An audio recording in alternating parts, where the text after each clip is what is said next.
Bueno, pues buenísimo. Me voy a parar, así los veo. Con gusto. Muchísimas gracias, Agustín, por la invitación. ¿Se me escucha bien?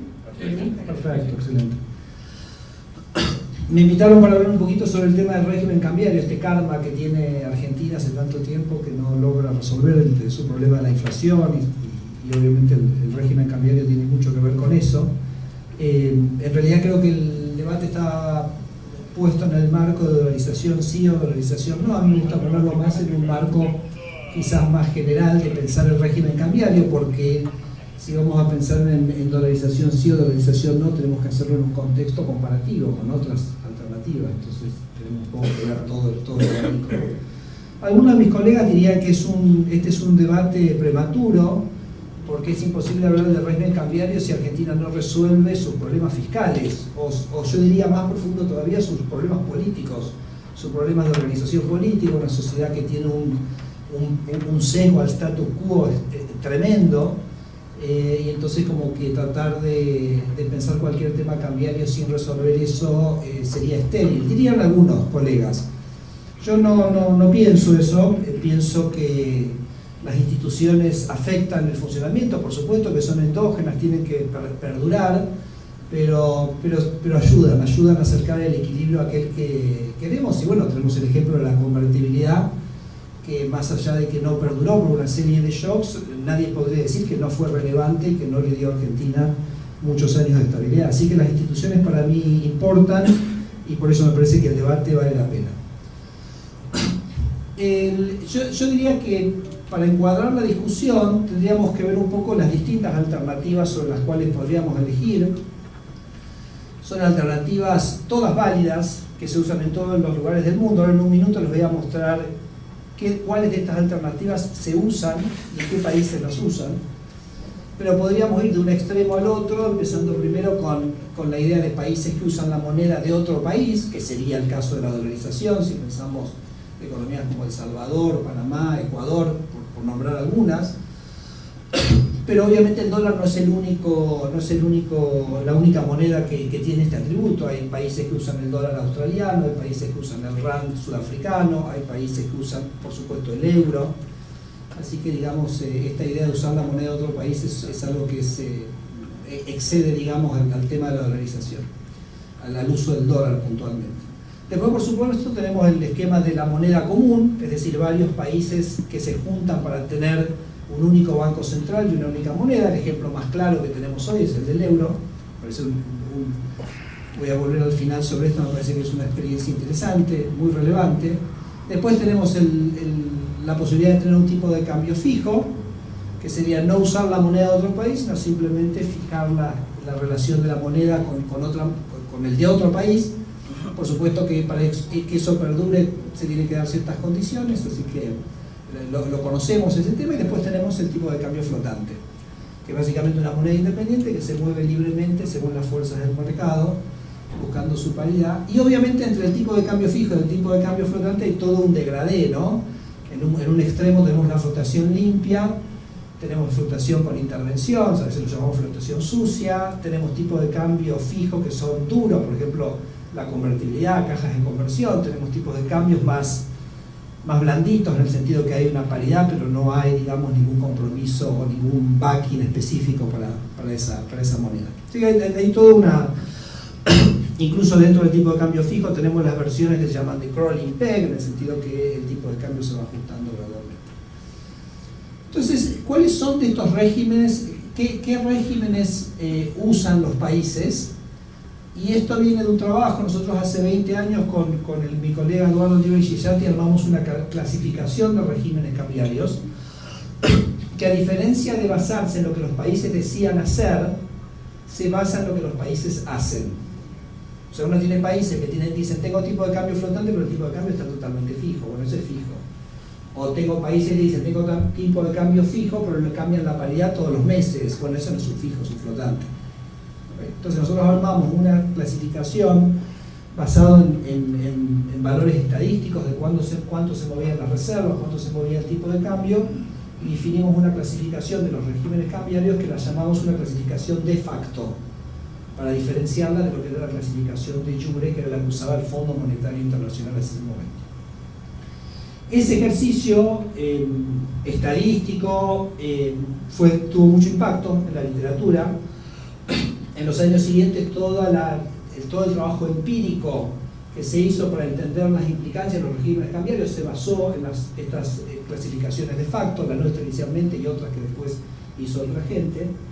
De hecho, eventualmente el Fondo Monetario cambió su clasificación de regímenes cambiarios de una de jure a una de facto.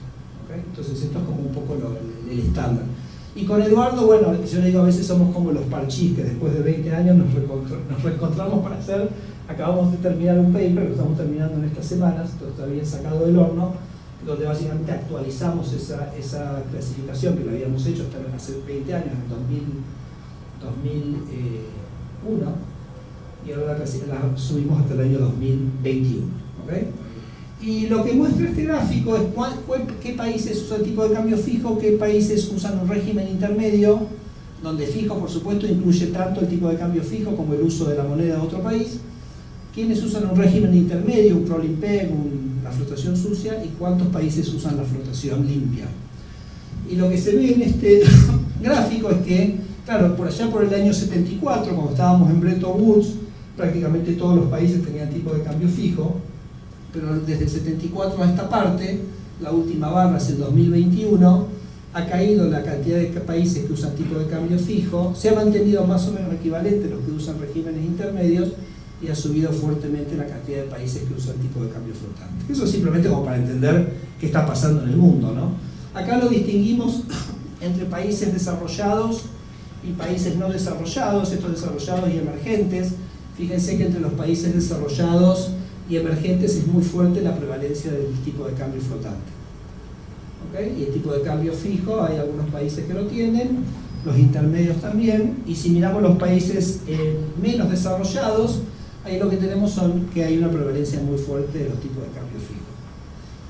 Y sin embargo, también en los últimos años ha aumentado la utilización del tipo de cambio flotante. Es decir, que la verdad que es cuando uno mira la historia de los regímenes monetarios en los últimos 40 años, uno podría concluir que ha aumentado la prevalencia del uso del tipo de cambio flotante en detrimento de los regímenes más de tipo de cambio fijo. Pero vamos a explicar un poquito por qué. ¿Cuáles son los objetivos de la política monetaria y cambiaria? Bueno, obviamente la política monetaria tiene que proveer liquidez, tiene que proveer un medio de pago para la economía. Todas las economías lo usan. Y para hacer eso, para que eso sea un verdadero medio de pago que sirva, el Banco Central lo que tiene que asegurarse es que la relación del valor de ese dinero con respecto a los bienes sea constante. Claro, pues si uno tiene una moneda cuyo valor en términos de bienes fluctúa todo el tiempo, no es un medio efectivo como un medio de cambio. Eso es un poco lo que encontramos en Argentina, que el valor del peso en términos de bienes fluctúa mucho, entonces decís, no, quiero algo que no fluctúe tanto. Fíjense que, por ejemplo, en el siglo XIX se usaba como moneda el oro. Y el oro tenía un problema muy serio para cumplir con este objetivo, porque por momentos se encontraba oro en el mundo y entonces ¿qué pasaba? Subía la oferta de dinero global. Y entonces el mundo entraba en un proceso de inflación de los precios del oro. Y en otros momentos el mundo crecía y no había descubrimientos de oro. Entonces el mundo tenía una gran contracción en su cantidad de dinero y el mundo entraba en un ciclo de deflación global. Entonces, en un momento la gente dijo, bueno, es ridículo que tengamos, digamos, estemos usando como moneda este objeto que justamente como su oferta depende de algo que no tiene nada que ver con la demanda de dinero, nos va a generar estas fluctuaciones, estos ciclos de fluctuaciones. Y fue por eso que de alguna manera se descontinuó el uso del oro como moneda y se pasó a usar bancos centrales que se presumía que iban a poder mantener esta relación relativamente estable. Y yo creo que en el mundo lo han hecho bastante bien. Argentina obviamente no es un ejemplo para decir se ha hecho bien, pero en el resto del mundo se ha hecho bastante bien. Hago simplemente un pie de página. El Bitcoin me parece que adolece del mismo problema del oro, porque cuando se emitió el Bitcoin se dijeron la cantidad de Bitcoin está fija. Entonces, si la cantidad de Bitcoin está fija y la demanda de Bitcoins no puede nunca estar fija, si es que se va a convertir en un medio de pago, entonces obviamente el valor del Bitcoin respecto a bienes nunca va a poder ser estable, entonces nunca va a poder tener los atributos de una buena moneda que requiere, sobre todas las cosas, que el valor del dinero sea constante en términos de bienes, ¿no? ¿okay? Obviamente, para que un banco central haga esto, lo que tiene que hacer es aumentar la oferta cuando aumenta la demanda y contraer la oferta cuando cae la demanda. Y ese es el arte de la banca central, ¿no? Por supuesto que lo tiene que hacer también generando, eso quiere decir también generar una muy baja tasa de inflación, que es lo que nosotros en economía llamamos la regla de Friedman, por Milton Friedman, ¿okay? Y Friedman decía, si el dinero es algo que un gobierno puede proveer gratis, o sea, no le cuesta, tiene que hacerlo de una manera que la gente no economice el uso del dinero, porque es un bien que tiene valor, esos servicios de liquidez tienen valor, y uno tiene que dejar que la gente lo use en la mayor medida posible, y para eso se necesita una tasa de inflación muy baja, que es un precepto que cualquier banco central del mundo ha tomado. ¿Okay? Y después lo otro que quiere el Banco Central es que el resto de los precios sean lo más flexibles posibles en sí, que no haya precios que estén atados, porque entonces eso le permite al sistema económico ajustarse. Bueno, entonces, con eso como marco, veamos cómo funciona el tipo de cambio fijo, el tipo de cambio flotante, el tipo de cambio fijo, la moneda común, multipaís, y el usar otra moneda, respecto de ciertos problemas que la política monetaria tiene que resolver para lograr esos objetivos que mencionaba antes. Entonces, un primer problema que tiene que resolver la política monetaria es el de la credibilidad. Porque claro, el problema es que si vos pensás que el Banco Central va a estar siempre operando oportunísticamente para generar, digamos, expansiones monetarias, para expandir la economía, etc., eso va a generar un problema de credibilidad en la moneda. Entonces, ¿cómo lo han resuelto los países? Todos estos países que se han ido al tipo de cambio flotante, en general lo han resuelto con una combinación de inflation targeting, donde el Banco Central se compromete a una cierta tasa de inflación, sumado a la independencia del Banco Central, que de alguna manera lo escinde al Banco Central de las presiones políticas. ¿Okay? Quizás esa parte de independencia fue la que nos faltó en 2016-2017. Pero esto, digamos, ha sido el mecanismo por el cual los países en general que tienen tipo de cambio flotante han resuelto el problema de la credibilidad. Banco Central independiente, con un claro mandato respecto del objetivo de inflación. En el tipo de cambio fijo, si uno tiene un hard peg, vuelvo al ejemplo de la convertibilidad, es una manera de también comprometerse a que el tipo de cambio va a ser fijo. Por ejemplo, una convertibilidad es un caso extremo del tipo de cambio fijo, donde la moneda está plenamente respaldada por activos externos y el Banco Central tiene un mandato firme de que no puede hacer otra cosa que simplemente operar comprando y vendiendo dólares según cambie la demanda de dinero. Entonces, de esa manera, ese precepto que era ajustar la oferta a la demanda se da automáticamente en un régimen de esa naturaleza, y entonces, en tanto en cuanto eso sea creíble, esa relación sea creíble, entonces uno resuelve el problema de la credibilidad. Cuando uno tiene una moneda común, tiene que darle credibilidad al Banco Central de la moneda común. Esto para los europeos fue un gran dolor de cabeza. Cuando los europeos crean el Banco Central Europeo, era una institución sin credibilidad, no tenía historia. Entonces, ¿qué dijeron los alemanes? Y lo ponemos en Alemania. Así, cuando lleguen los griegos y lleguen los italianos y llegan a Alemania, dicen, bueno, sí, no tiene que haber inflación. ¿Okay? Entonces los franceses dijeron, bueno, está bien, lo ponemos al Banco Central Europeo en Alemania, pero el presidente es francés. Y los alemanes dijeron, no, un francés es muy blandito. ¿Cómo vamos a crear credibilidad con eso? Entonces, que sí, que no, pero ya lo pusimos en Alemania, que sí, que no, que sí, que no. ¿Qué hicieron? Pusieron primero como presidente del Banco Central Europeo un holandés, que es como un alemán, simplemente vestido de naranja. ¿Okay? Entonces pusieron a un señor llamado Jim Duesenberg por 2 años. Pero fíjense cómo la idea de construir la credibilidad de la institución era un tema muy central en la discusión. Y después de esos 2 años sí vino un francés que se llama Jean-Marie Trichet, y como era francés y tenía que establecer su credibilidad, cuando vino la crisis del 2008-2009, que justo le tocó, el Banco Central Europeo tuvo una posición muchísimo más dura que la Reserva Federal de Bernanke, justamente porque Trichet no podía ser blando, porque ponía en juego la credibilidad de la institución. Y la verdad que lo hizo extraordinariamente bien, tanto así que después se animaron a nombrar un italiano. Así que imagínense lo bien que lo hizo. Pero lo que digo es, cuando vos tenés un banco central común, de una moneda común, tenés también el tema de credibilidad que tenés que resolver. Y después tenés, por ejemplo, decís, mira, no puedo hacer nada de esto, entonces uso la moneda de otro país. Y yo creo que ese es un poco lo que está en la discusión en la Argentina. Este problema no lo podemos resolver, pasan las décadas, no lo podemos resolver, ¿sabes qué? Nos deshacemos de la moneda y listo. Yo pondría Ecuador como un ejemplo de un país que decide usar la otra moneda porque siente que no puede establecer su credibilidad.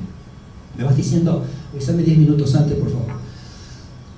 Ahora, otro tema es que el tipo de cambio, en un régimen de tipo de cambio, ¿qué? Ya estamos 10 minutos antes, ok.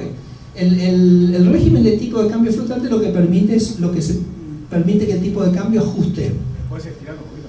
Ok, perfecto. Entonces, por ejemplo, si me preguntan a mí, cuando yo fui presidente del Banco Central, dije Argentina tiene que tener un tipo de cambio flotante. Y yo creo que le funcionó extraordinariamente bien a Argentina, porque Argentina tuvo un shock externo muy grande en 2018-2019, que no se representó en una tasa de desempleo que se fue al 20%.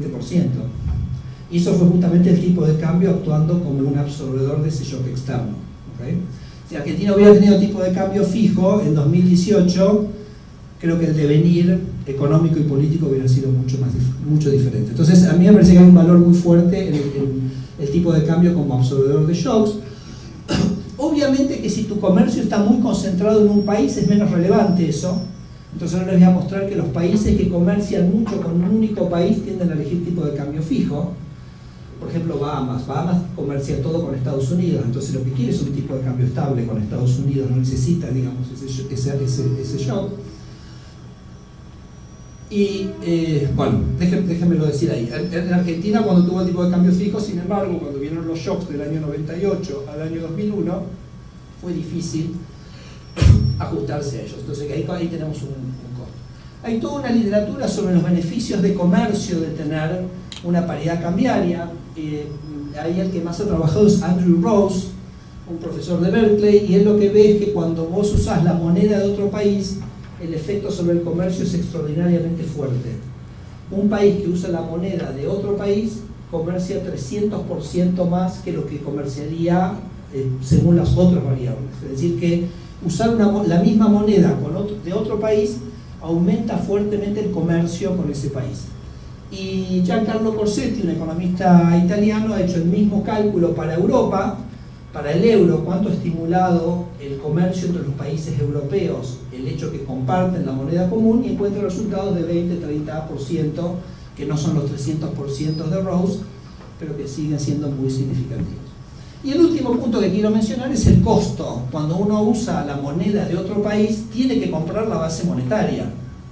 O sea, los ecuatorianos, para usar billetes dólar como moneda, tienen que entregar bananas por papel pintado verde con la cara de Washington o Jefferson o quien sea que esté ahí. ¿Okay? Entonces tenemos que también evaluar que cuando uno usa la moneda de otro país tiene un costo que llamamos el costo del señoriaje, que es el de comprar esa moneda. Entonces eso hay que tenerlo. Esto es lo que les quería mostrar, esto es de otro paper mío con Eduardo. Fíjense, acá lo que tenemos es la concentración de tu comercio con un país. ¿Cuánto vos comerciás con un solo país? Y esto es la probabilidad que elijas tipo de cambio fijo. Entonces, si vos tenés tu comercio muy concentrado con un país, tendés a elegir tipo de cambio fijo. Y fíjense, este es tamaño. Entonces, cuanto más grandes los países, más eligen flotante, cuanto más chicos los países, más eligen fijo. Ahí sí que tenemos un montón de literatura y evidencia sobre esto. Más evidencia para traer a la discusión es que si uno mira una comparativa de países desde el año 74 a esta parte, uno encuentra que los países que tienen tipo de cambio flotante tienden a crecer más y los países que tienen tipo de cambio fijo tienden a tener más volatilidad en su producto. ¿Okay? Entonces también ese sería como un elemento que me parece que está detrás de la idea de por el cual se elige tener más el tipo de cambio flotante. ¿Okay? Como ando con poco tiempo, déjenme pasar esto y simplemente terminar con dos reflexiones más. Yo les comentaba cuánto cuesta comprar la base monetaria. Supongamos que dijéramos, bueno, vamos a usar el dólar o el euro, lo que fuere. Entonces eso quiere decir que vamos a entregar bienes por billetes para usarlos. ¿Okay? Y por supuesto, cuánto eso nos va a costar va a depender, por un lado, de cuánto dinero la gente va a querer tener, de cuál es la inflación en Estados Unidos, porque en última instancia, si Estados Unidos tiene inflación, uno va a tener que aumentar la cantidad de billetes según la inflación de Estados Unidos, porque los precios en dólares van a subir la tasa de inflación, y el propio crecimiento económico del país. Entonces, por ejemplo, si la base es 10% del PIB, es decir, tiene un costo de 10 puntos del PIB que tiene que comprar esa base monetaria. si la inflación en Estados Unidos es 4% y el crecimiento económico del país es 4%, y descuento esos flujos a una tasa del 5%, entonces 4% por 10% es 0,4, descontado al 5% me da 8 puntos del PIB. ¿Okay? Tengo que dividir, tengo que multiplicar por 20. Entonces tengo 10 más 8 más 8 es 26 puntos del PIB. Eso sería lo que me costaría en valor presente el comprarme la base monetaria con esa inflación y con ese crecimiento económico. Por supuesto, si la base monetaria en vez de ser 10 es 20, es 52 puntos del PIB. Por eso la convertibilidad no fue a la dolarización. La convertibilidad lo que hace es, dame los dólares, pero yo los tengo, los puedo invertir, tengo un retorno por los dólares y te doy los pesos a cambio. Entonces, la convertibilidad evitaba este costo que sí tendría la dolarización. ¿Okay? Entonces digo, simplemente hay que tenerlo presente porque es un costo que se puede querer pagar o no se puede querer pagar, pero simplemente hay que estar consciente que está ese costo ahí bastante. Entonces yo diría, para cerrar, porque me voy quedando sin tiempo, esta discusión sobre el régimen cambiario para mí en cierto sentido es un trade-off entre cómo logro credibilidad, los costos que tengo de señoriaje y los costos que tengo de flexibilidad. Entonces el tipo de cambio flotante me genera la posibilidad de que el tipo de cambio ajuste. Yo les decía, por ejemplo, en 2018-2019 funcionó bien para Argentina eso. El no tener la posibilidad de ajuste entre el año 98 y el 2002 funcionó mal, porque Argentina tenía que hacer un ajuste deflacionario y eso fue muy difícil y generó que la tasa de desempleo llegara al 20%.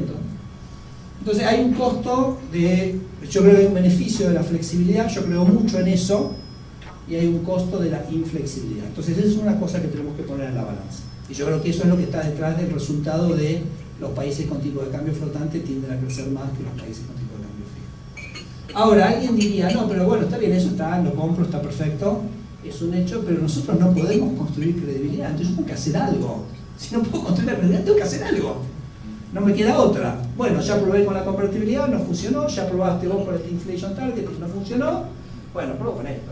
¿Okay? Como otra cosa, ¿está bien? Y alguien podría decir, ¿cuál es el costo de la credibilidad? ¿Cuál es el costo de que Argentina tenga 6% de inflación por mes para su crecimiento económico? Es devastador.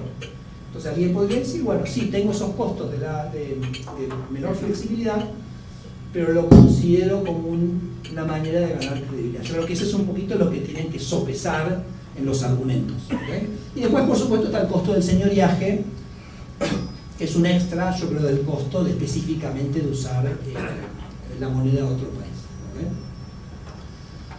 ¿Okay? Bueno, ahora, entonces, digamos, el beneficio de la credibilidad. Entonces, el beneficio de la credibilidad, uno puede decir, bueno, ¿qué cosas puedo probar? Puedo probar una cosa de nuevo, puedo probar de nuevo con la credibilidad, con la convertibilidad, puedo probar con la dolarización, puedo probar con un banco central independiente. Yo diría, miren, la convertibilidad, ¿por qué bajó la inflación? ¿Porque fijó el tipo de cambio? Yo diría que no.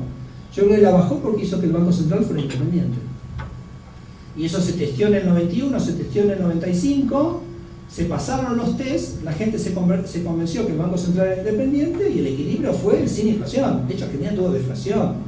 Con Moyano, con los supermercadistas, con la puja distributiva, porque somos las mismas personas que estábamos en ese momento. Entonces, digo, tener un Banco Central independiente ya se demostró que funcionaba para poder movernos de un equilibrio de alta inflación a un equilibrio de baja inflación. Entonces yo diría, antes quizás de una cosa tan extrema con la dolarización, por ahí podríamos probar con hacer el Banco Central independiente de vuelta. Yo personalmente pienso, un Banco Central independiente con tipo de cambio flotante es más resiliente a lo que fue la convertibilidad, que fue tipo de cambio Banco Central independiente, pero quizás con la inflexibilidad cambiaria. Y eso cuando vino una combinación de shocks muy extremo y muy inusual, estresó tanto al sistema que el sistema no lo pudo sostener. Entonces yo creo que quizás Banco Central independiente con tipo de cambio flotante, insisto, me parece que podría ser una combinación quizás que yo probaría primero. Y repito, en el 2016, 2017, la inflación bajó, pero el Banco Central no era independiente y en un momento el sistema se estresó y al menos yo no lo pude sostener. Después creo que la otra pregunta que hay que hacerse es si una dolarización daría más credibilidad que una convertibilidad. Creo que es una pregunta válida, intelectual, para hacerse. Porque la convertibilidad, bueno, fue fijo el tipo de cambio, tuvo éxitos extraordinarios, vino un shock y no se aguantó. Entonces la pregunta es, ¿una dolarización, cuando venga el shock, sí se va a aguantar o va a haber una tendencia a la reespecificación? Porque ese riesgo siempre existe. Y la tentación es gigantesca para un político, porque es hacerse de todos los dólares que de alguna manera están circulando. Entonces yo creo que es una pregunta válida que hay que hacerse, también se la paso un poco a Emilio, es en qué sentido pensamos que la dolarización va a generar más credibilidad que, por ejemplo, la que podría haber hecho una convertibilidad. Y la convertibilidad, en cierto sentido, tiene muchos de los beneficios y no tiene algunos de los costos. Y después me parece que también una cosa que en realidad medio como que está apareciendo en el debate ahora, y por eso les decía al principio la experiencia del Banco Central Europeo, también una posibilidad de decir, ¿por qué no hacer una moneda regional? Porque una moneda regional, claro, lo cierto es que si esto lo pensábamos hace 10 años, Brasil era un lío también en su política monetaria, entonces es como que España y Portugal quisieran hacer un banco central único en Europa, ¿se entiende? Tenía sentido hacerlo en Europa si tenías Alemania dentro, que eran los que te garantizaban, digamos, la baja inflación.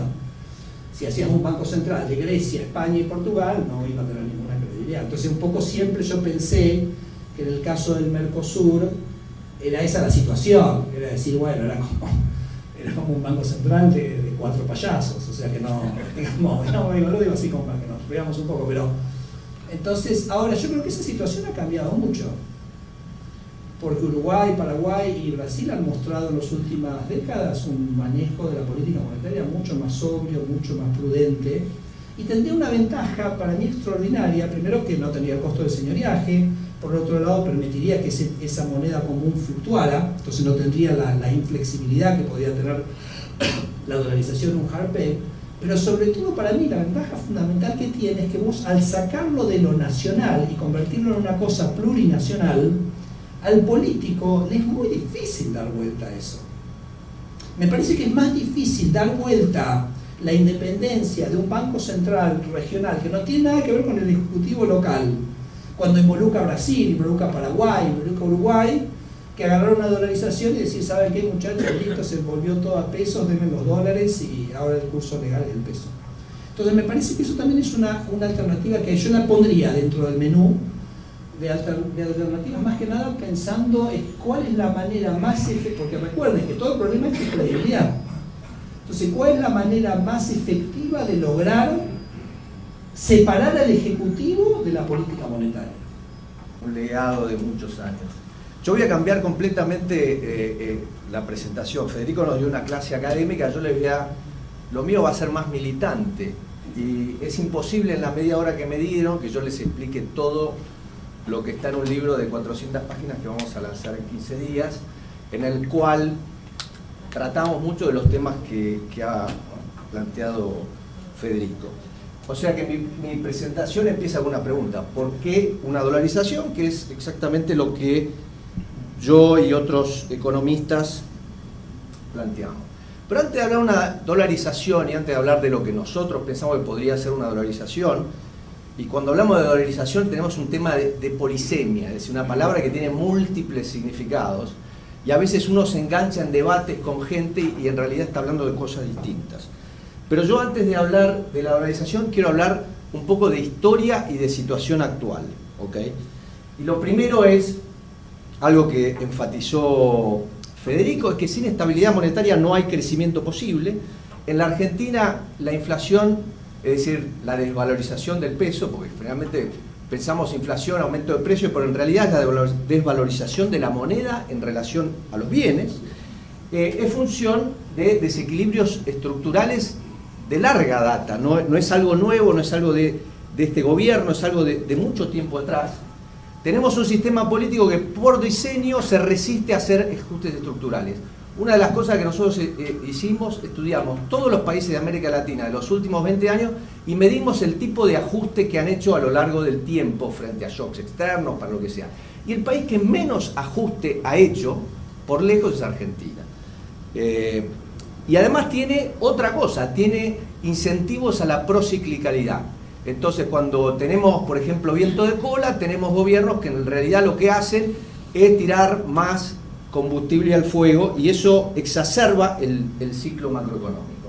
Tenemos un problema con este sistema político, es que un gobierno que lanza reformas estructurales que son recesivas pierde las elecciones y termina en fracaso. Y también tenemos un problema, es que el gobierno que llega y encuentra fuerte desequilibrio y no hace nada y se endeuda, también termina en fracaso. Entonces, en mi opinión, en mi modesta opinión, estamos cerca de un punto de no retorno. ¿Qué quiero decir? Tenemos una situación de pobreza en la Argentina que tiene una dinámica demográfica muy complicada. Y cuando yo pienso, cuando la gente dice, bueno, Venezuela es muy distinto de la Argentina, sí, todas las diferencias que ustedes quieren, pero hay un tema central en Venezuela, es que la dinámica demográfica de la pobreza en Venezuela hace imposible cambiar el sistema. Entonces, y esa pobreza estructural creciente va acompañada de degradación estructural. Y eso es el escenario que yo creo que la Argentina se está acercando rápidamente. El fracaso de la convertibilidad nos retrasó por lo menos 30 años. El fracaso de la gestión Macri nos retrasó, no sé, 5, 10, no sé cuánto. Lo que pienso es que hoy en día, dada la dinámica que vemos en la coyuntura, es que en el 2023 capaz que tenemos una oportunidad. Y si tenemos una oportunidad, tenemos que asegurarnos que esta vez la hacemos bien. Y acá hay un tema, el problema no son las personas, es el sistema. Traer al mejor economista del mundo y ponerlo en el Ministerio de Economía o en el Banco Central no va a arreglar nada. Si traemos a Silvana Tenreiro, que es la economista star argentina que está en el Banco of England, y la ponemos acá, va a fracasar. Porque no es una cuestión de persona. La Argentina se come los Golden Boys, se los come crudos, ¿ok? No es un tema de traer Golden Boys. Los Golden Boys no nos van a ayudar. Las reformas de jure en la Argentina no son creíbles. En marzo del 91 nos dijeron, el Congreso por ley dijo que el peso vale $1. Y en ese momento, en el 91, con 7 años de democracia, nosotros nos creímos que el Congreso era un poder independiente. Y entonces esa paridad tenía credibilidad. Pero hoy no. Fíjense lo que pasó con la ley de intangibilidad de los depósitos, que se aprobó en 3 minutos con mayoría absoluta en el Senado argentino en agosto del año 2001. ¿Qué pasó? El 6 de enero del 2002 la tiraron a la basura. ¿Ok? Entonces, a mí que no me vengan con una ley, porque las leyes en la Argentina no valen el papel en el que están escritos. El que diga lo contrario está negando la historia. Entonces, como bien mencionó Federico, hemos probado todo. Y la principal conclusión que podemos sacar de que hemos probado todo es que nada funcionó. Fracasamos en todos estos intentos. Y la realidad también es que nuestro sistema político únicamente va a hacer un cambio cuando tenga la pistola en la cabeza. ¿Okay? Cuando estemos frente al abismo de la hiperinflación. Es lo que pasó en el 85.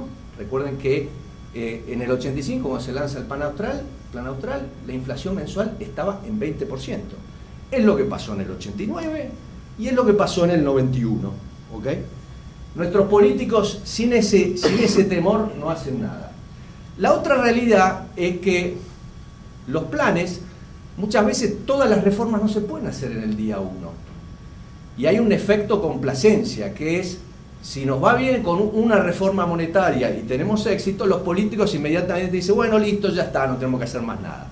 Entonces hay que tener algo que ponga presión al sistema político para que siga avanzando con reformas. Porque la reforma incompleta en la Argentina nos termina castigando. Entonces, y agradezco ya de paso las palabras de Manuel al principio, ¿qué podemos aprender de la historia? Una de las cosas que yo me he dedicado es el tema de la historia, y veamos lo que hicimos en democracia. En democracia hemos tenido 3 intentos más o menos serios, algunos de ellos más serios que otros, de reducir la inflación. Empecemos con el Plan Austral, fue un plan de shock. Hay un libro muy bueno ahora de Juan Carlos Torre que se llama Diario de una temporada en el quinto piso, excelente libro, y muestra que el Plan Austral, la verdad que fue bien diseñado por un grupo de economistas muy capaces, con los cuales podemos tener todo tipo de divergencias, pero muy profesionales, pero le faltó un ingrediente que nunca pudieron hacer, porque el sistema político se resistía a hacerlo, que era reducir el gasto público y hacer reformas estructurales. Terminó en una hiper. Después tuvimos la convertibilidad, que es otro plan de shock, el más exitoso de los últimos 70 años. Reciente, tenemos que remontarnos mucho en el tiempo para encontrar algo parecido al plan de convertibilidad. Y una de las ventajas que tuvo el plan de convertibilidad, que también la tuvo el plan austral, es que tuvo resultados muy buenos, muy rápido. Cuando digo resultados muy buenos, ¿qué digo? Cayó la inflación y la economía se recuperó. Esa es la clave. Porque si bajamos la inflación y la economía se contrae y el desempleo aumenta 25%, no nos va a servir porque vivimos en una democracia y significa que tenemos que mantenernos en el poder para continuar las reformas. Luego vino el plan Macri, cuyo primer, digamos, iteración, la podemos llamar Macri 1, en la prensa había otras denominaciones, que fue claramente gradualista, que fue, no bajemos demasiado el gasto, nos endeudamos porque tenemos credibilidad afuera, podemos conseguir financiamiento que el kirchnerismo no consiguió, pero este esquema inevitablemente terminaba en crisis a mi modo de ver. Luego vino el otro plan de Macri, que fue un plan de shock, o sea, austeridad fiscal y monetaria muy fuerte, impuesta por el arreglo con el fondo, que condenaba a una derrota electoral. Entonces, si miramos un poco estos tres planes, en términos de las dos variables que más nos interesan, no son las únicas, pero no tenemos mucho tiempo, veamos qué es lo que pasó con estos tres planes en sus primeros 46 meses, y digamos, en el caso, obviamente 46 meses, estamos hablando casi de todo el periodo presidencial, pero vean claramente el plan austral, un fracaso total, terminamos con tasas de inflación mucho más altas que el 50% mensual, terminamos en hiperinflación. El plan Macri, como ven en la línea amarilla, luego del mes 22 ya no mostró convergencia a una tasa baja de inflación. Y ahora miremos qué pasa con el PBI trimestral. Y esto es lo más interesante, fíjense lo que significó la convertibilidad, el gran éxito de la convertibilidad, y la razón por la cual duró al menos 10 años, es porque a diferencia de los otros planes antiinflacionarios, logró una reactivación de la economía. Y esa reactivación la logró porque la sociedad compró la idea de la durabilidad, es decir, tuvo credibilidad en su durabilidad. ¿Okay? Entonces, ¿qué podemos extraer de la historia reciente, digamos? ¿Qué lecciones? La primera es que se necesita tener un plan que no empuje a la economía a una recesión, porque si lo hace, perdimos de entrada, no sirve, no tiene sentido. Segundo, si hacemos un plan, pero no continuamos y avanzamos con las reformas estructurales, también vamos a tener un problema. No va a ser económicamente consistente y por ende tampoco vamos a poder mantener la credibilidad. Tercero, si tenemos un tipo de cambio fijo, como explicaba acá Federico, con un sistema bancario de reservas fraccionarias como el que tenemos ahora, y le agregamos libertad a los movimientos de capitales, pero mantenemos un fuerte descalce cambiario y un sector público que demanda permanentemente fondos del sistema bancario, vamos a terminar en una crisis. Vamos a tener un problema de convertibilidad interna que nos va a llevar a un problema de convertibilidad externa. Y el último punto que me parece clave, en Argentina existe algo que se llama anomia institucional. ¿Qué quiere decir? Anomia es que hay reglas y la gente no las cumple y que el Estado no las hace cumplir. Bueno, el problema es cuando tenés un Estado que no cumple sus propias leyes y que cuando las leyes le molestan al Poder Ejecutivo, las cambia. La anomia institucional es lo que ocurre en un país donde la separación de poderes no funciona para nada. Es un concepto que lo introdujo Carlos Nino, un jurista muy conocido argentino, en un libro que es sensacional, que se llama Argentina, un país al margen de la ley. Entonces tenemos anomia institucional. La ley de intangibilidad de los depósitos que les mencionaba antes es un caso. Pero muchas de las leyes que se aprobaron durante la gestión Macri, para, por ejemplo, que las provincias ajusten la ley de responsabilidad fiscal, todas las leyes monetarias y fiscales que se aprobaron en la Argentina en los últimos 20 años rápidamente han sido modificadas, alteradas o derogadas. Entonces, ¿qué quiere decir eso? Me tomé el trabajo de ver cada una de las leyes que afectan el tema monetario y fiscal. No sirven para nada esas leyes, porque no son creíbles en la Argentina. Si el Estado las va a cambiar en cuanto... ¿Para qué tenemos leyes que nos ponen reglas? Queremos reglas justamente para cuando apretan. Ahora, si cada vez que apretan las cambiamos, las reglas no sirven para nada. La idea de la regla justamente es restringir el comportamiento del Ejecutivo. Esa es la historia reciente. Ahora me voy un poco más lejos. ¿Cuál es la historia de 210 años de la Argentina en términos de la inflación? La inflación empieza en la Argentina en 1825. La gente no lo sabe, pero en el siglo XIX terminamos como los campeones mundiales de la inflación. Fuimos el Estado que más recurrió a la emisión descontrolada de moneda durante el siglo XIX. Y cuando digo el Estado me refiero fundamentalmente a la provincia de Buenos Aires. O sea que nuestro problema inflacionario viene de lejos. Lo que pasa es que en el siglo XIX lo que causaba esto un exceso de gasto público para financiar guerras. En el siglo XX y lo que va del XXI, este gasto público excesivo es para financiar un estado de bienestar improductivo e ineficiente.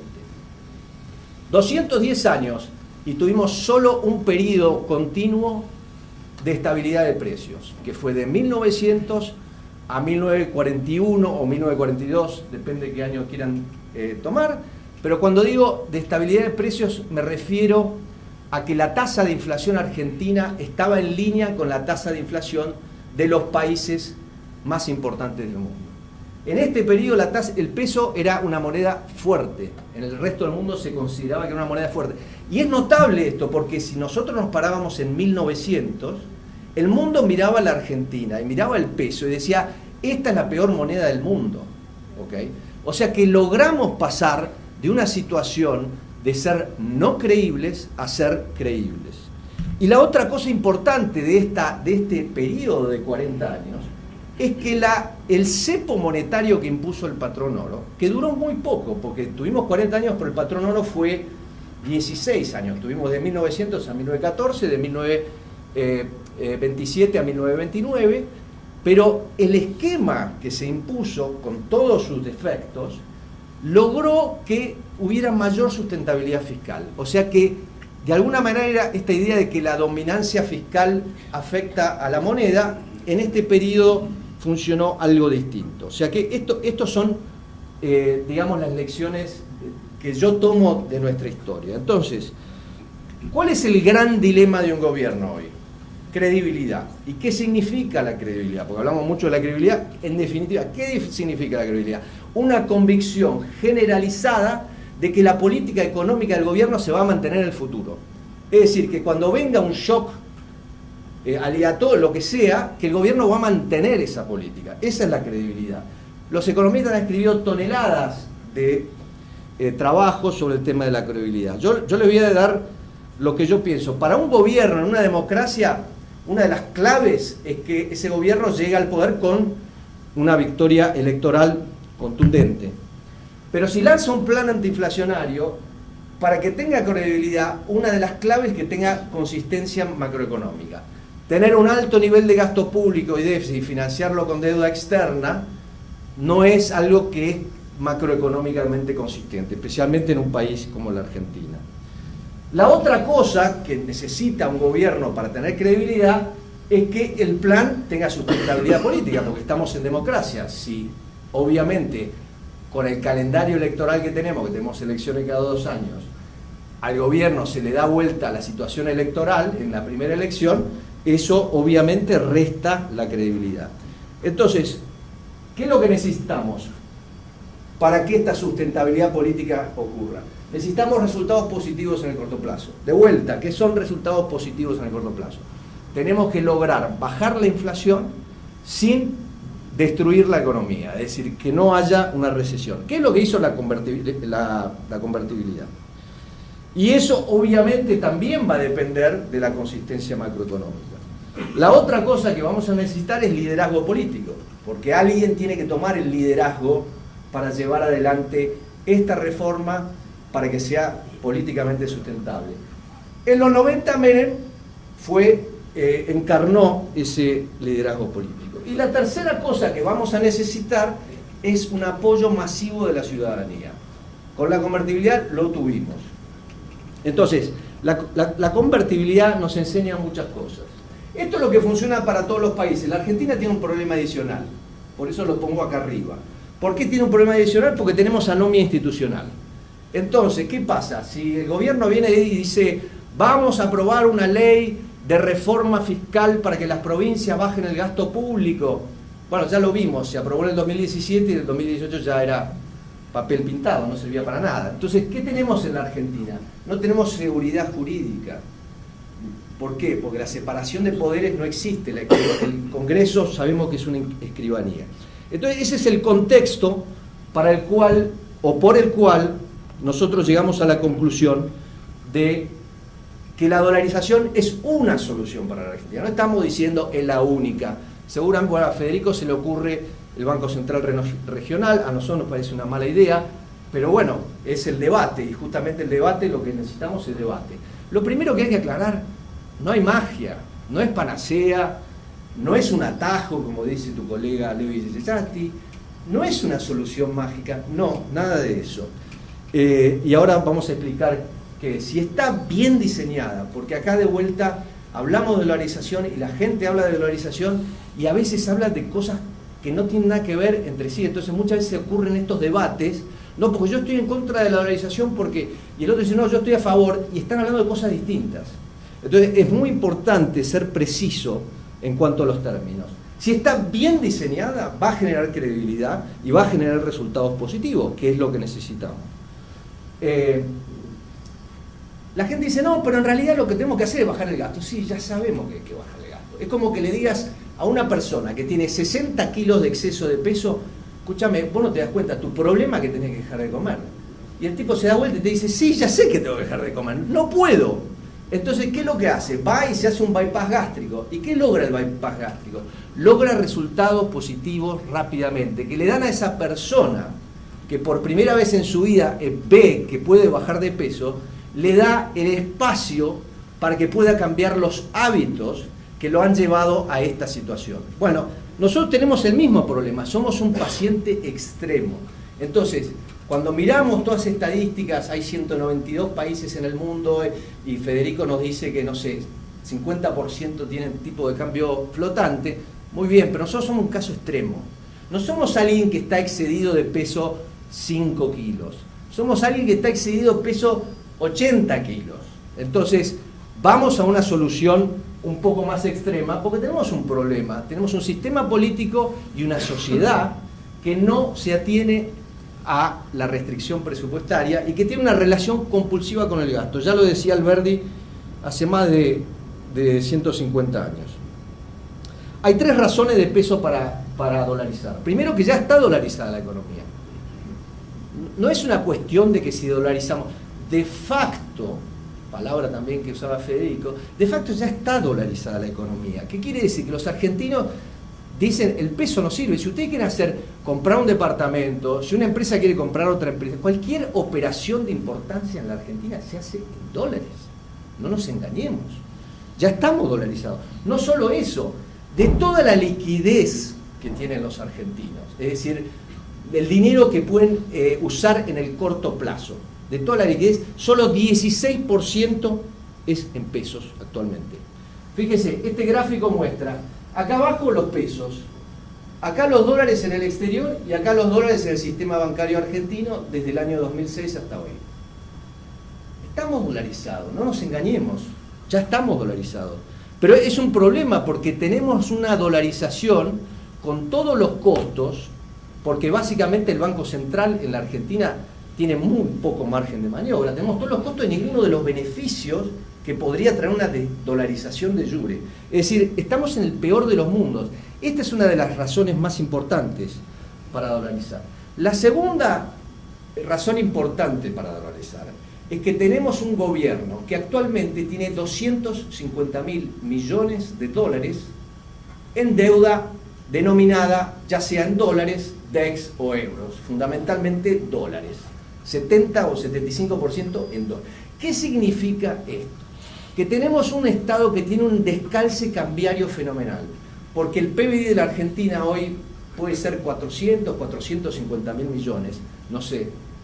Pero esto lo que hace es generar un nivel de inestabilidad macroeconómica fenomenal, porque los ingresos de nuestro Estado son mayormente en pesos.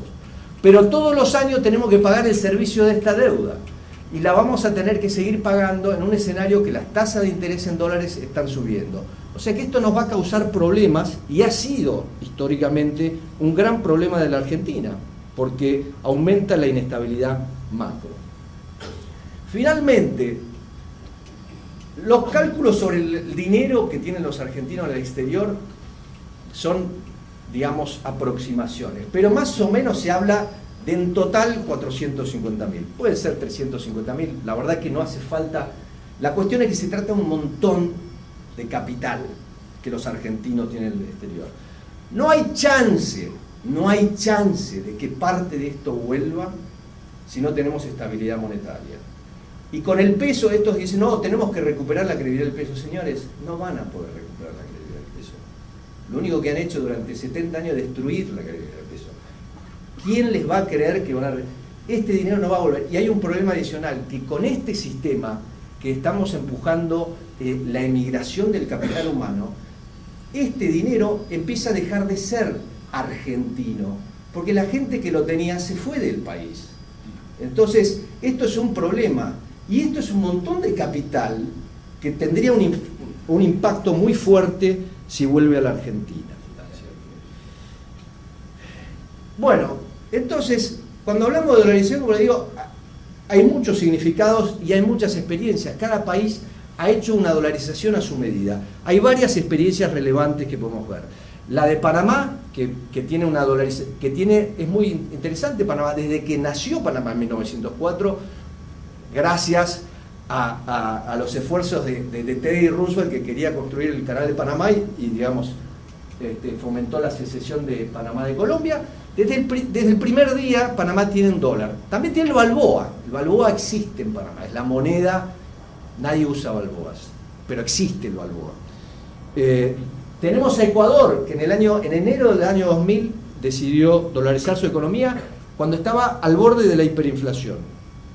Tenemos a El Salvador, que dolarizó su economía al año siguiente, no porque estaba frente a una hiperinflación, sino tenían 2% de inflación. ¿Por qué lo hizo? Porque quería avanzar con reformas estructurales y ponerle un freno a las políticas populistas. Tenemos dos experiencias que son muy importantes de dolarización seguidas de desdolarización. La primera es la de República Dominicana. República Dominicana desde 1905 a 1947 tuvo el dólar.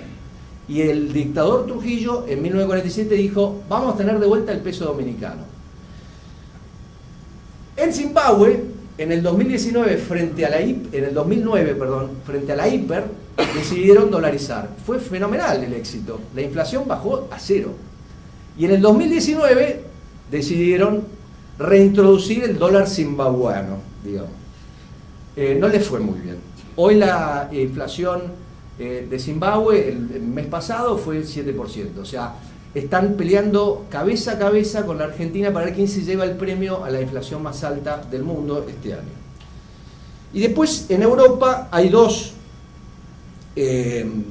experiencias de dos países chicos, Montenegro y Kosovo, que adoptaron el euro de manera unilateral. Esto es importante. Todos estos países, cuando hicieron dolarización, lo hicieron unilateralmente. ¿Qué quiere decir? Que no lo hicieron con un tratado. O sea, España adoptó el euro, firmó el Tratado de Maastricht, digamos, hay todo un andamiaje institucional detrás. Esto no, esto se llama unilateral, ¿ok? Es decir, Ecuador cuando dolarizó no fue a Larry Summers, que era secretario del Tesoro de Estados Unidos, y le dijo, ¿puedo dolarizar? No, dolarizó, no le pidió permiso a nadie. En realidad hablaron, pero no era necesario un permiso. O sea, estas son todas experiencias que hay que mirar con mucho cuidado, especialmente las de desdolarización, son las que nos dan lecciones más valiosas. Si miramos en América Latina, bueno, contrariamente a lo que dice Federico, la dolarización funcionó muy bien. Primero, veamos la evolución del índice de precios de las economías dolarizadas, fue controlado, mientras que el de las economías no dolarizadas, que el promedio, les aclaro, no incluye a Venezuela, porque si pusiéramos a Venezuela, olvidemos, no, incluye a la Argentina y gran parte de esa curva indudablemente es Argentina. Y del otro lado ponemos el PBI. El PBI creció, y les digo más, la economía que más creció en la América Latina entre 2000 y 2020 fue Panamá, una economía dolarizada, la que más creció por lejos. Hay varios mitos de la dolarización. Uno de ellos es, no se puede dolarizar. Antes de dolarizar hay que hacer tal. Y nos ponen una lista de supermercados de cosas que tenemos que hacer. Para que tengan una idea cómo dolarizó Ecuador, 10 de enero del 2000. El presidente no tenía apoyo popular, su popularidad había caído fenomenalmente, y después de 10 días de anunciar la dolarización hubo un golpe de Estado y lo derrocó. O sea, políticamente imposible pensar algo más inconveniente. La economía estaba en recesión, venía de 20 años de estancamiento. Los términos del intercambio eran adversos, el precio del petróleo estaba en 7. Desde los años 70, Ecuador se había convertido en un gran exportador de petróleo. Bueno, peor momento de la historia de Ecuador como exportador petrolero. Además, habían sufrido los efectos del Niño en el 97-98, que había afectado los bananos, el café, etc. La deuda estaba en default. El gobierno había en el 99 hecho un default de la deuda. Y la deuda era prácticamente 100% del PBI. El sistema bancario en bancarrota. Se habían cerrado un montón de bancos, los principales bancos privados habían cerrado, y los depósitos a plazo fijo estaban congelados. La tasa de inflación rondaba el 60%, las tasas de interés casi 100%. La tasa de desempleo casi 20%, la de subempleo 50%. El déficit financiero, estaban en déficit. Ecuador tenía un déficit financiero de 4,4% del PBI en el 99. Y la dolarización se hizo el 10 de enero del 2000. Che, ¿podés agregar la guerra con Ecuador? Bueno, sí, la guerra con Ecuador había terminado un año antes. Salía de la guerra el país. Pobreza por encima del 65%. Salario real en Ecuador en el 99, $50. Hoy es 500. Más alto que el de la Argentina. Entonces, cuando me dicen, no, porque Ecuador, los ecuatorianos quieren desdolarizar, se escuchó un famoso economista que vos conocés muy bien. Todos los ecuatorianos ¡mentira! Los ecuatorianos no quieren desdolarizar. ¿Por qué? Porque los resultados son contundentes. 20 años antes de dolarización, la tasa de inflación promedio fue 35%, el PBI no creció. Desde que tienen dolarización, el PBI per cápita, en dólares, creció al 1,2%. En dólares de verdad, en dólares que el ecuatoriano promedio tiene en su bolsillo, no en un dólar oficial ficticio. 1,2% por año. No es una gran tasa. Seguramente encontramos, Panamá creció mucho más rápido que esto. Y hay razones por las cuales. Porque Ecuador tuvo un populista tan malo como el que tuvimos nosotros. Y los precios del consumidor aumentaron al 5% por año. Esa es la realidad de Ecuador. Entonces, que no nos vendan verdura podrida. Fíjense algo muy importante. Los ingresos del Estado en Ecuador después de la dolarización, fíjense cómo aumentaron en un lapso de los primeros 6 años.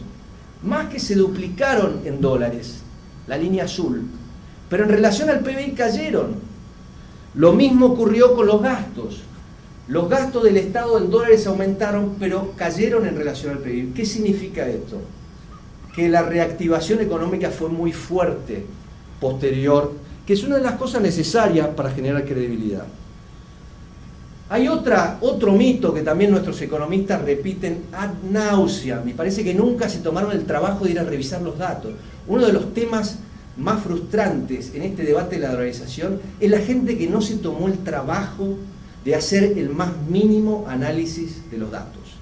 O sea, para discutir estos temas hay que hablar de datos, si no estamos discutiendo cualquier cosa, especialmente entre economistas profesionales. Y esta es la idea de que, dolarizás porque tenés una economía muy primaria y si no está primaria la vas a primarizar. ¿Qué quiere decir primarizar? Una medida sería el porcentaje de las exportaciones que son materias primas con bajo grado de elaboración. Bueno, miremos la experiencia de Ecuador y de la Argentina. ¿Quién se primarizó más en los últimos 20 años? El gráfico es bastante contundente. ¿Y esto por qué? Porque el populismo es el gran primarizador. El proponismo se va de boca hablando de industrialización y termina siendo el gran primarizador, porque destruye la economía y hace que la economía sea más dependiente del único sector que resiste sus embates, que es el primario. Este otro gráfico también otra medida de primarización. ¿Cuál es? El valor agregado por las manufacturas, por el sector manufacturero en el PBI. Fíjense cuál es, y puse en verde, es América Latina. La verdad, estos son datos del Banco Mundial. Cada vez que uno ve una variación tan fuerte llama la atención, no sé por qué es, pero si nos concentramos en Argentina y Ecuador, la historia de que Ecuador se primarizó con la dolarización no tiene ningún asidero en la realidad. Capaz que en algún modelo teórico de algún economista es así, pero la realidad de Ecuador muestra algo completamente distinto. Hay otro mito que circula muy intensamente entre nuestros economistas, o algunos de nuestros economistas, es que la dolarización, sí, adoptamos el dólar, pero ¿sabes qué? Quedamos totalmente vulnerables, y cuando hay shocks, eso significa que la economía sufre. De vuelta, tenemos la evidencia empírica. En este siglo, los 20 años que tuvimos este siglo, tuvimos las tres crisis, o las dos crisis más fuertes de los últimos 100 años. Tuvimos la crisis global del 2008 y tuvimos la crisis del COVID. Además, los países latinoamericanos tuvieron una crisis mucho más fuerte entre 2012 y 2016, que fue la reversión del ciclo de los commodities. El ciclo de los commodities tuvo un auge que hizo pico en el 2012 y después cayó, y cayó fuertemente. Diría que este shock de términos del intercambio de ese periodo fue uno de los más fuertes de los últimos 100 años. Bueno, ¿qué pasó en el 2008? Esto muestra el PBI trimestral, tomando como base el mes anterior que empieza la crisis. Fíjense Ecuador y Argentina. ¿Quién sufrió más? Y recordemos algo. En diciembre del 2008 Ecuador hizo un default. El señor Correa hizo un default oportunista en diciembre del 2008. Y ahí tienen la evolución del PBI. ¿Qué pasó cuando vino el shock de los términos del intercambio? De vuelta, PBI trimestral de la Argentina y del Ecuador. Esto va desde 2011, diciembre, hasta diciembre del 2015. ¿Okay? Es el periodo en el cual las economías latinoamericanas sufren este palazo de la caída en el precio de los commodities. Obviamente Ecuador le afectó principalmente por el crudo, a nosotros nos afectó principalmente por el precio de la soja. Y luego tenemos la crisis del COVID. ¿Qué pasó con la crisis del COVID? Bueno, la economía argentina con Banco Central y moneda y todo lo demás cayó mucho más que Ecuador. Obviamente esto es un análisis simplista, hay otros factores que incidieron sobre estos números. Podemos hablar de la tasa de mortalidad, la intensidad de las restricciones al movimiento, de la economía.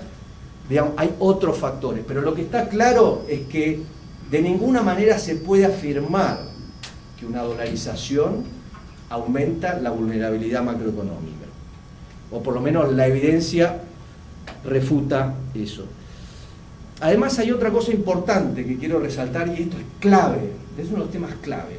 Ecuador en el 2008 hizo un default de su deuda.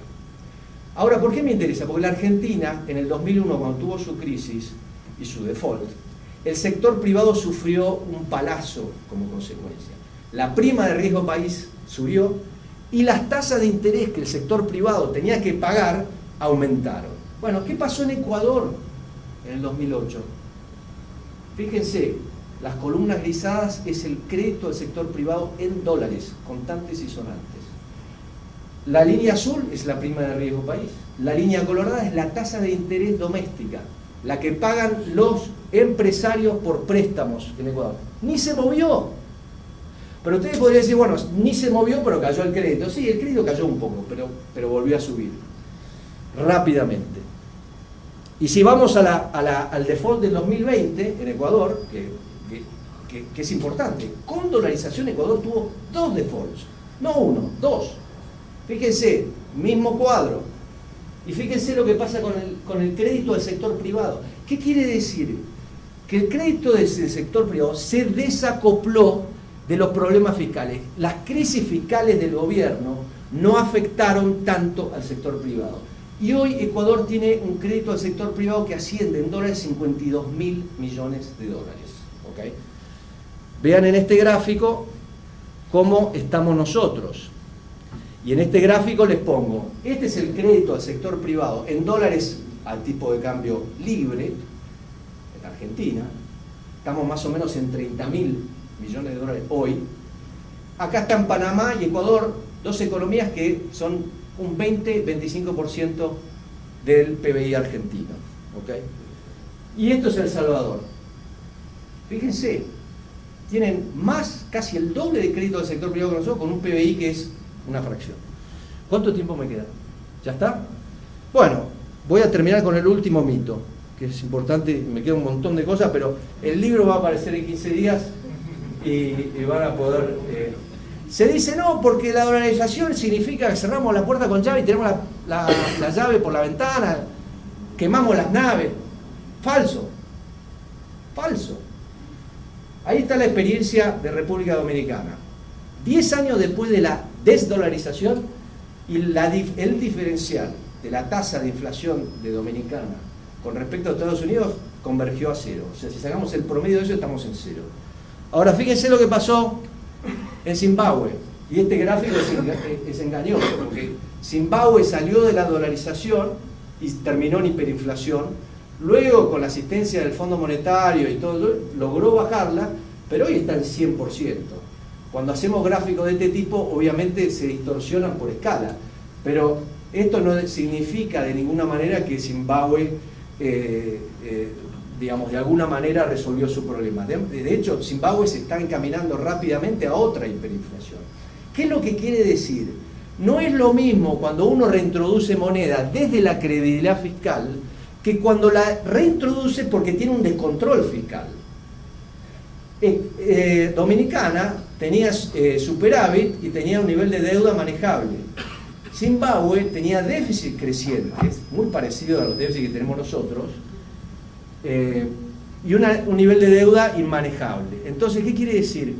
Siempre está la opción de tener moneda propia. ¿Cuál es el precio de tener moneda propia? Credibilidad. Señores, ¿quieren tener moneda propia? Generen credibilidad. El día que ustedes generen credibilidad, van a poder tener moneda propia. No es que tiramos la llave por la ventana. Es cuestión de generar credibilidad. Y la credibilidad se genera, obviamente, con un manejo prudente, razonable del presupuesto. Listo. Muchas gracias. No mencionaste nada, Emilio, sobre lo que significa el manejo del stock del ELIX en un proceso de dolarización. Perdón, ¿tu nombre? Eduardo Landini. Eduardo, no mencioné nada de eso y no mencioné nada de 18 otras cosas fundamentales para una dolarización. ¿Por qué? Porque me dieron media hora y tengo toda una presentación sobre cómo resolver las LELIQs. Es más, si querés saber qué pensamos sobre ese tema, hay una página web que se llama Dolarización, una solución para Argentina, donde hay un artículo, esto lo explicamos en el libro, pero si no tenés ganas de comprar el libro, puedes ir al artículo que es gratis, y ahí vas a ver cuál es la solución que proponemos para las LELIQ. El tema de la LELIQ es un tema clave, porque las LELIQ hoy son 100% de los depósitos a plazo fijo, y los depósitos a plazo fijo son la liquidez de las empresas. Entonces, si vos haces macanas con eso, podés romper la cadena de pagos, podés generar un montón de problemas. Pero esa es una cuestión fundamental. La segunda cuestión fundamental es que tenemos que destetar al sistema financiero de las LELIQs. Es enfermiza la relación del sistema bancario con los títulos del Banco Central o los títulos del gobierno. Y esa es una de las cosas que tiene que hacer la reforma bancaria. Yo tenía 3 o 4 slides más que no pude mostrar, pero hay algo que nosotros decimos siempre. Dolarización sin reforma bancaria no sirve. ¿Por qué? 80% del dinero, cuando hablamos de dolarización decimos, toda la oferta de dinero pasa a estar en dólares. Muy bien, pero 80% de los dineros es depósitos bancarios. ¿Okay?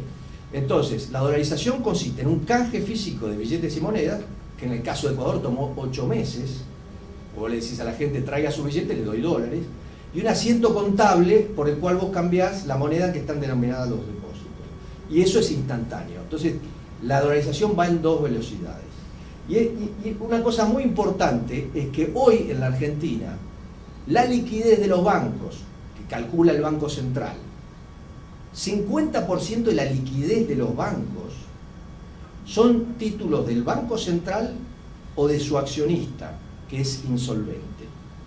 O sea, 50% de los depósitos son papeles que no tienen el valor que nominalmente tienen. Y ese es uno de los grandes problemas de la Argentina, porque los depósitos, a diferencia de la deuda, no cotizan al mercado, siempre cotizan a par. Y la ficción de que sigan cotizando a par depende de esta fantasía de seguir inflando con el ELIX. Entonces, para nosotros es clave. Vos no reformás los bancos, no haces una reforma bancaria integral, ni te gastes en hacer una dolarización. ¿Por qué? Porque la desdolarización es muy fácil. Es tan fácil hacer un asiento contable y redenominar los pesos en dólares como hacer el asiento contable inverso, que es redenominar los depósitos a pesos. ¿Qué es lo que hizo Zimbabue? ¿Okay? Lo único que necesita es tener un banco central que pueda controlar el sistema bancario. Por eso nosotros queremos eliminar el Banco Central, porque si no lo eliminás, la credibilidad de la dolarización es problemática. Todos estos temas son complejos, requieren mucho más que media hora. Yo en media hora no puedo explicar todos estos temas. Hay un libro de 400 páginas en las cuales profundizamos sobre esto, así que me remito a eso porque no quiero robar más tiempo del que me da.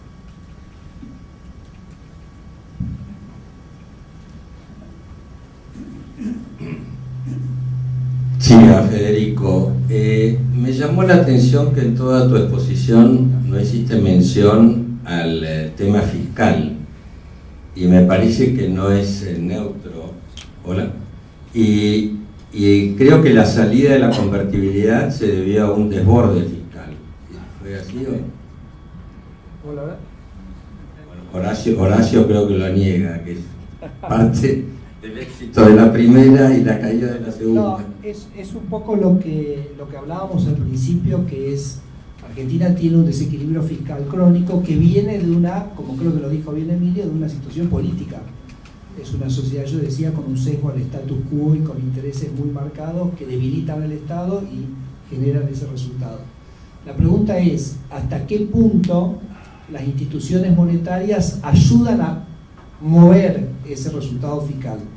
Si uno, la verdad que por ejemplo, muchos colegas dicen, no tiene sentido hablar de una convertibilidad o una dolarización porque no resolvés lo fiscal. Entonces la pregunta es, ¿pero esas instituciones ayudan a mover lo fiscal? Y cuando uno mira, por ejemplo, el resultado fiscal en la convertibilidad, los 10 años de la convertibilidad fueron los mejores de Argentina en 60 años. Entonces, obviamente, hay algo que el régimen institucional fuerza.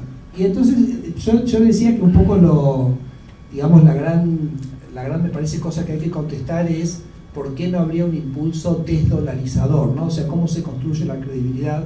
Sobre todo cuando este status quo está ahí presionando todo el tiempo. Déjenme contar un par de historias. Pero esto va a favor de que quizás la dolarización tiene algo.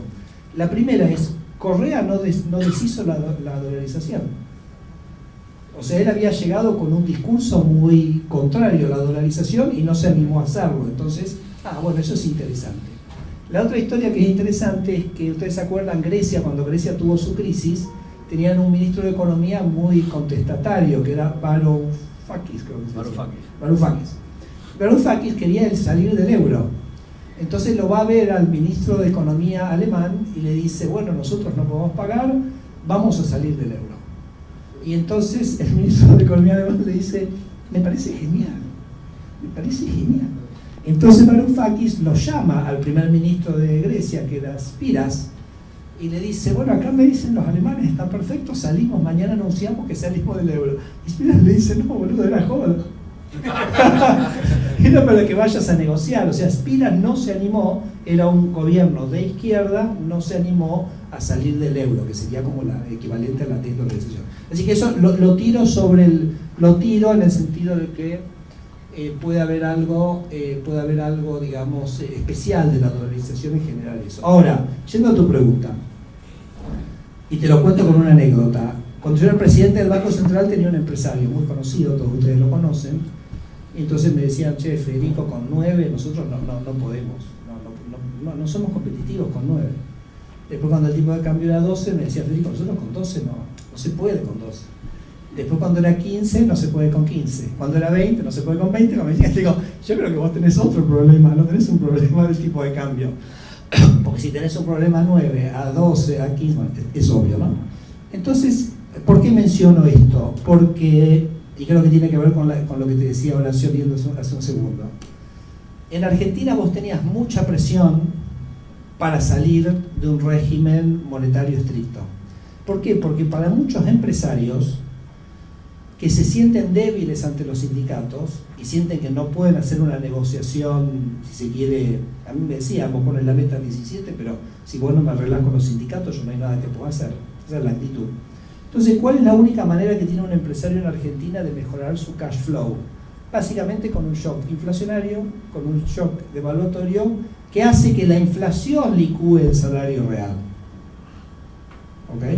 Entonces, cuando yo me refiero al sesgo del status quo, en parte me refiero a esto, a una comunidad que encuentra en la inflación el único mecanismo de mejorar su ecuación económica porque no se sienten, digamos, con capacidad de negociar con los sindicatos, y eso sí tiene que ver con la superestructura política de Argentina, que sí es la que creo que hay que corregir de manera de shock.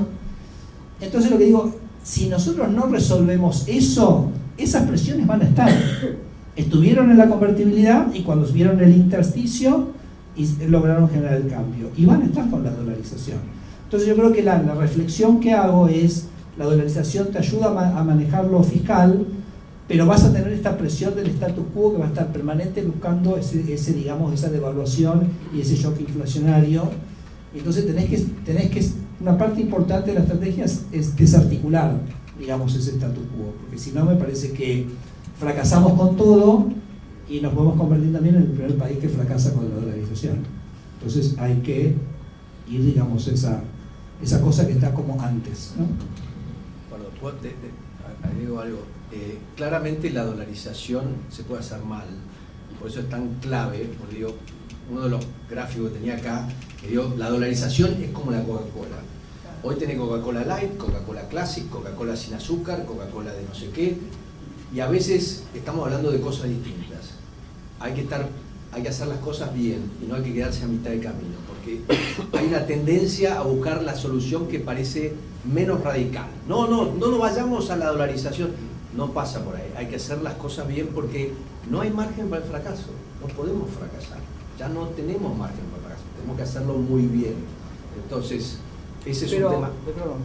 Pero repito, me parece que el hacerlo bien es desarticular todos esos factores de poder que en Argentina hacen que fracase la convertibilidad, fracase la dolarización, fracase el inflation targeting. Entonces eso me parece que es lo clave. Por eso nosotros decimos, la dolarización tiene que venir con reforma bancaria para sacarle al Estado la posibilidad de seguir usando la cajita o el chanchito que significa el sistema financiero para financiarse, y tratados de libre comercio que le van a imponer justamente al sistema económico la necesidad de ajustar. ¿Por qué? Esta es la trinidad de reformas que hace que la economía cambie el status quo. Nosotros proponemos dolarización, que significa que el Estado tiene, los impuestos se pagan con dólares, el sector privado puede usar la moneda que quiera.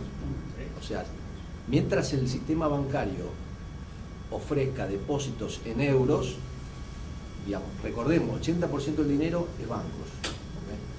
Entonces, dolarización, reforma bancaria, libre comercio. Esta es la trinidad de hierro que va a forzar al cambio del status quo del que habla Federico. Tenemos que pasar de la nominalidad, nosotros vivimos en la nominalidad, lo que contaba Federico es la nominalidad.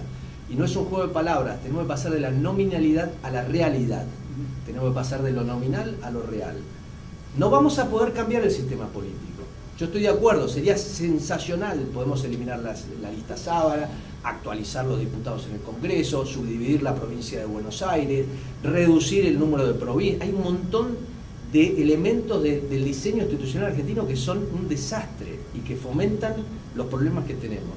Pero las chances que tenemos de modificar eso, en este momento, para mí, son cero.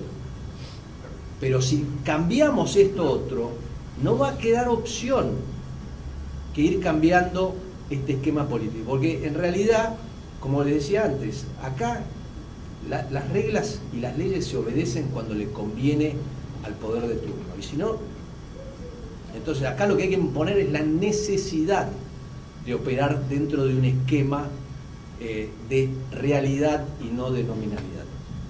Emilio, ¿cómo haces? Si lo puedo hacer sin micrófono. Sí. ¿Cómo haces para evitar lo que decía Federico? Que venga un populista y que se haga de los dólares de la dolarización, o sea, la desdolarización.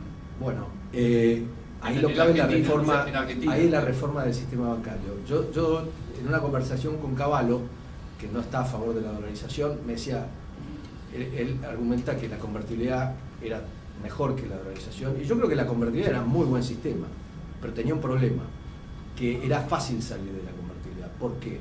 Porque para salir de la convertibilidad vos lo que tenías que hacer era confiscar a 2,5 millones de personas sus tenencias en dólares, que es efectivamente lo que se hizo. Si vos mirás en diciembre del 2001, tenías 2,5 millones de depositantes con más de $3.000 a plazo fijo. Pero tenías una población económicamente activa de 15 millones. Y Cavallo me decía, pero vos qué me estás diciendo, que si durante la convertibilidad hubiéramos pagado los salarios en dólares, no hubiéramos salido de la convertibilidad. Y yo le dije, sí, exactamente. ¿Por qué en Ecuador Correa no lo hizo? Porque si vos le sacás a la gente los dólares que ahora gana, gente que no podía ahorrar, los trabajadores en Ecuador son la principal garantía de la dolarización. Porque vos andás a sacarle los dólares del bolsillo y te hacen una revolución.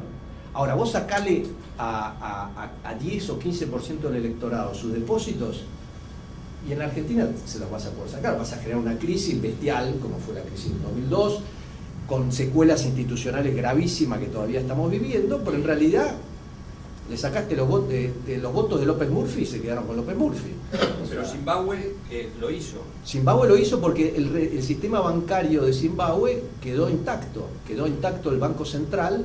Mientras vos tenés un Banco Central que te puede manotear, por eso nosotros decimos, ¿cuál es la característica fundamental que tiene que tener una reforma bancaria? Blindar encajes bancarios. Correa se llevó todos los encajes bancarios en Ecuador para financiar el déficit. Hay que blindarlos. Nosotros tenemos una propuesta concreta para blindarlos. Tenés que reducir el riesgo de corridas bancarias, porque si vos haces un sistema que termina en corridas, que el Estado tiene que ir a rescatar a los bancos, no te sirve. Y tenés que reducir la dependencia del sistema bancario del papel emitido por el Banco Central. Bueno, no existiría lo que el papel del sector público. Tenés que el sistema bancario vuelva a ser un intermediador de ahorro hacia la actividad productiva, en vez de ser un intermediador de ahorro para financiar un déficit siempre descontrolado. Mirá los últimos 15 años y vas a ver que el crédito al sector privado en el sector bancario ha caído de más o menos 45 a 30%. Y el principal, siempre se habla del prestamista de última instancia. ¿Qué prestamista de última instancia? El Banco Central es el deudor de primera instancia del sistema bancario. ¿Cómo vas a ser prestamista de última instancia si sos el primer deudor del Banco Central? Es un disparate mayúsculo. Y justamente lo que hay que eliminar es que el Estado tenga esa posición tan fuerte en el sistema bancario, porque lo que hace es que todas las crisis fiscales contaminan al sector privado. Bueno, de hecho, Argentina tiene una limitación que este gobierno ha ido violando sobre cuál es la imposición del sector financiero a la deuda del sector público, ¿no?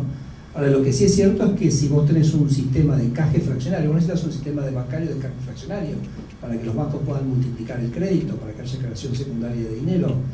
Eso lo necesitas. Entonces, tenés un tema de supervisión bancaria, tenés un tema siempre de riesgo de corridas, pero que me parece que si no tenés nada, simplemente me parece que hay que nosotros proponemos reservas fraccionarias y supervisión bancaria. Entonces, por eso te digo, no hablemos de dolarización y asociemos dolarización con Banca Simon. Banca Simon es un disparate. No hablemos más de dolarización y Banca Simon. Henry Simon fue un gran economista, pero hizo una propuesta para resolver un problema que tenía Estados Unidos en 1933 que nosotros no tenemos. Entonces no hablemos más de Banca Simon. Pero supervisión bancaria con el encaje fraccionario, ¿con qué, en Panamá, ¿con qué recursos? En Panamá, una cosa es supervisión bancaria y otra cosa es prestamista de última instancia. Dos cosas distintas. No confundamos. Panamá tiene dolarización, tiene supervisión bancaria y no tiene banco central.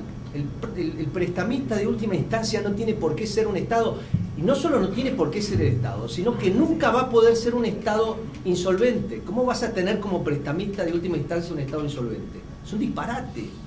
Entonces, nosotros queremos avanzar con una reforma bancaria que preserve la reserva fraccionaria, porque como bien dice Federico, es impensable ir a un sistema de 100%, además que implicaría una contracción brutal del crédito, porque subir los encajes de hoy en promedio del peso estamos cerca de 10%, significa subirlos a 100%, destruimos la economía, disparate.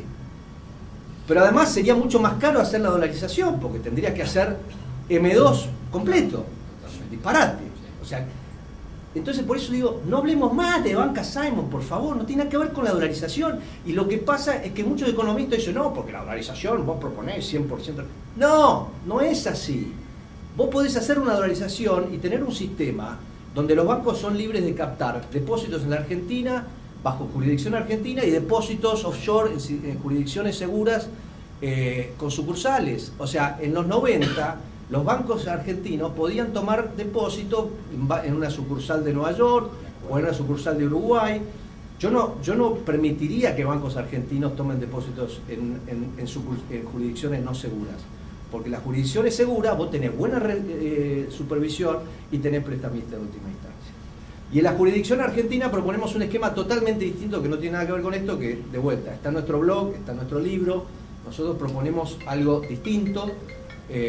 Y creemos que eso es la mejor solución para que el sistema bancario siga operando sin traumas y que además pueda crecer y cumplir la función que tiene que tener el sistema bancario, que es canalizar el ahorro privado a la inversión productiva y no básicamente pasarlo para un Estado ineficiente que no para de crecer. Bueno, una pregunta para Nico. Te pregunta de viva voz, porque no sé. Trajiste el sesgo de status quo, pero me da la impresión que los dos están más o menos sobre la misma idea. Y el sesgo de status quo, por lo menos en Behavioral Economics, es un error de la sociedad en este caso, porque no está viendo el beneficio y se equivoca en hacer las cosas que viene haciendo. Como estamos en democracia y los problemas acá son que la gente quiere lo que está pasando y lo que está pasando nos está llevando a 50% de pobreza y a la locura que estamos viviendo, por lo menos en mi etapa vital. Digo, ¿no hay acá una cuestión educativa que podemos hacer en términos de explicarle a la gente el error que estamos cometiendo con el estatismo hipertrófico? ¿Qué es lo que tenemos? ¿Es que el Estado nos resuelva todo? Yo creo que es la pregunta. Es la pregunta porque, digamos, todo el éxito de cualquier cosa que surja va a venir de resolver eso. Yo creo que es sumamente difícil. Y una manera de darse cuenta que es difícil es pensar, bueno, ¿cuáles son los países que han reformado? Yo el ejemplo que doy, se lo daba hoy antes de empezar a alguien, es Rumania antes de que cayera Ceausescu. Entonces era un sistema horrible para la gente, autoritario, la gente sumida en la pobreza, pero había tanta gente dentro, había la suficiente cantidad de gente dentro de Rumania que le interesaba y tenía un interés en que el sistema siguiera. Entonces el sistema seguía. Y de hecho Rumania, y aplicaría a todos los países de Europa del Este, cambiaron porque cambió Rusia, no porque fue un proceso interno. Incluso si uno piensa, por ejemplo, España, cómo España se reforma de su economía intervencionista, fascista de los años 70, lo que es hoy, fue por la Unión Europea, porque la Unión Europea lo arrastró. Entonces lo que quiero decir es que los procesos de cambio interno producidos por una sociedad los contamos con los dedos de la mano. Tenés Mandela, tenés Reagan, tenés Margaret Thatcher, tenés Gorbachev, tenés Bob Hawke en Australia, pero son poquísimos. Muchos de los cambios que se han producido han sido por shocks externos. Con lo cual yo creo que es muy muy difícil. Yo creo que va a ser una combinación de las crisis. Muchas veces son momentos donde la sociedad reflexiona y permite algún cambio, o necesita liderazgos extraordinarios para de alguna manera mover a esa sociedad. Como yo podría decir Mandela fue un liderazgo extraordinario, una sociedad que iba hacia una violencia absoluta y básicamente lo convierte en otra cosa, ¿no? No lo sé, creo que es muy muy difícil, pero sí tenemos que entender que hay todo un grupo de gente que quiere que este sistema siga, y son intereses sindicales, son intereses de los que viven del Estado y son intereses empresarios que quieren que esto siga. Y no son perversos.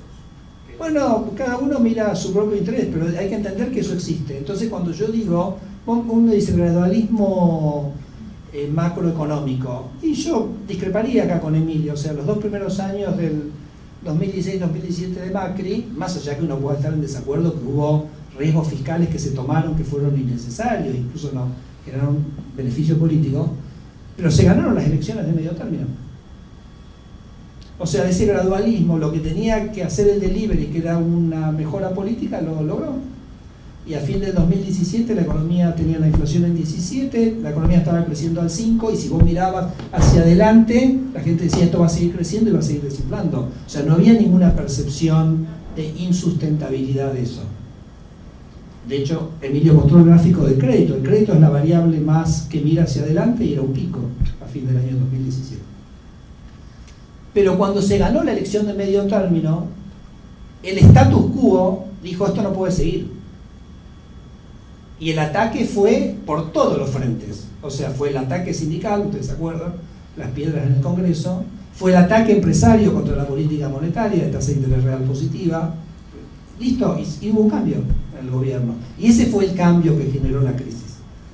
No el gradualismo. Ahora, entonces por eso, ¿cuál es mi conclusión? Mi conclusión es que donde hay que tener un shock es contra esos factores que generan ese status quo, porque tarde o temprano te van a hacer caer.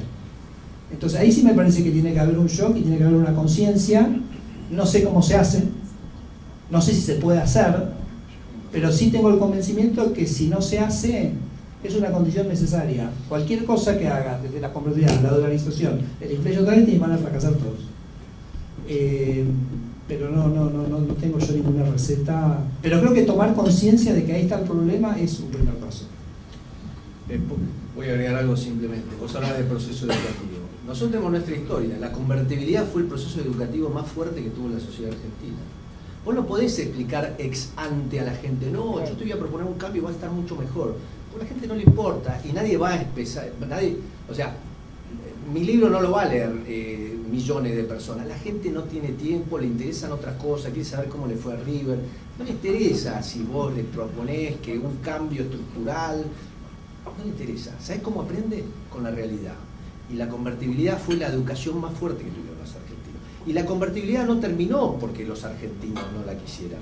La convertibilidad terminó porque un grupo de políticos decidieron que terminara. Y empresarios. Y empresarios, con apoyo empresario. O sea, entonces, sí se puede, y una de las lecciones de la convertibilidad es esta.